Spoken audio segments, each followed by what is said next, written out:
Oke, selamat malam. Kenapa malam? Karena sekarang waktu sudah menunjukkan pukul 22 lebih 38 dan saya belum bisa tidur. Jadi saya coba untuk memanfaatkan waktu malam ini untuk menjelaskan satu konsep yang menurut saya sangat penting untuk dipahami ketika kita ingin menulis ilmiah, gitu ya. Menulis ilmiah artinya kita seperti menulis artikel atau menulis materi-materi yang akan kita sajikan di dalam suatu conference. Oke, konsep itu adalah scientific discourse. Kenapa ini menjadi sangat penting?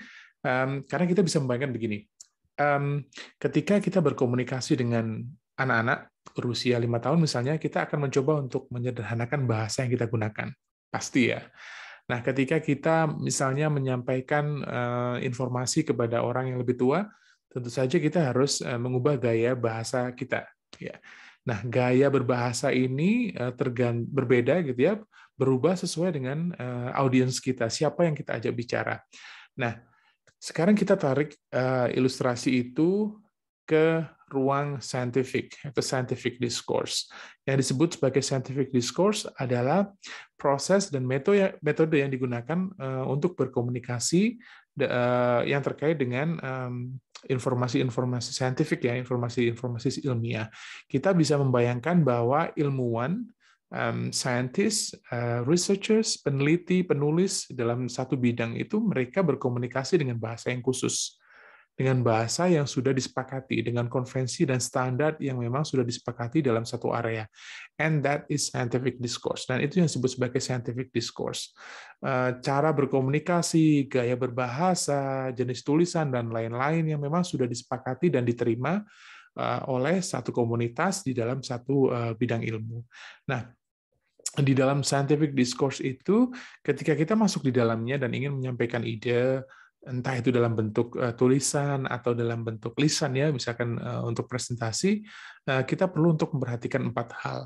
Yang pertama adalah what are the topics. Kita perlu untuk memperhatikan topik apa sih yang relevan dan didiskusikan di dalam ruang diskursus itu, gitu ya, di dalam ruang diskusi itu.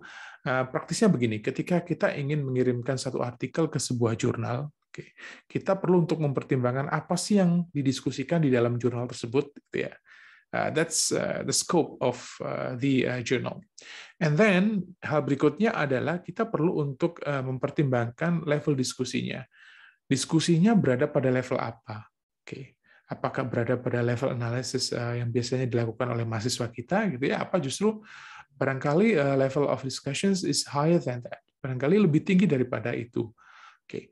And the next is what is the language used in the discussions? Bahasa seperti apa yang digunakan di dalam diskusi itu? Praktisnya, saya kira ini bisa dikaitkan dengan rhetoric of science, dengan rhetorical functions, dengan frasa, bahasa-bahasa, kalimat-kalimat, istilah, terms, convention, standards yang biasanya digunakan di dalam satu area atau satu bidang ilmu. Oke.